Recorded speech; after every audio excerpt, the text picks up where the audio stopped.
എന്തായാലും ഈ ഒരു കാര്യം ചെയ്യും, ആരെയും കൂട്ടിയിട്ട് ഹോസ്പിറ്റലിലും പോയി നോക്ക്. ചിലപ്പോ നമ്മള് വിചാരിക്കണ പോലൊന്നും ആവില്ല, പേടിക്കും പോലൊന്നും ഉണ്ടാവില്ല. എന്താ മനപ്പോലെ നോക്കും പേടിയുണ്ടാവും?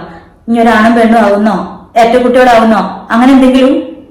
എന്താ ആണും പെണ്ണോ ഒക്കെ നമ്മുടെ മക്കളല്ലടി. എന്നക്ക ഈ പറച്ചിൽ നിന്നും കഷ്ടപ്പാടിൽ നിന്നൊക്കെ മാറി നമുക്കൊരു ജീവിതം ഉണ്ടാവുക. ഇത്രേ കണ്ട കാലം ഞാൻ മാത്രം സഹിച്ചാൽ മതിയായിരുന്നു. ഇപ്പൊ എന്റെ മക്കളും കൂടി. സാരില്ല, എന്റെ ഉമ്മല്ല എന്തായാലും ഒന്നും ഉണ്ടായിട്ട് പറഞ്ഞതാവില്ല. ഇജ് ഓരോന്ന് പറഞ്ഞ് എന്നെ കൂടി ഇടങ്ങാറാക്കല്ലേ, അല്ലെങ്കിൽ രണ്ടറ്റം മുട്ടിക്കാൻ ഞാൻ അവിടെ കിടന്ന് പെടാപ്പാട് പെടുക. ഞാൻ നിങ്ങളെ ഇടങ്ങാറാക്കാൻ വേണ്ടി പറഞ്ഞതല്ല. ഓരോന്ന് കേൾക്കുമ്പോ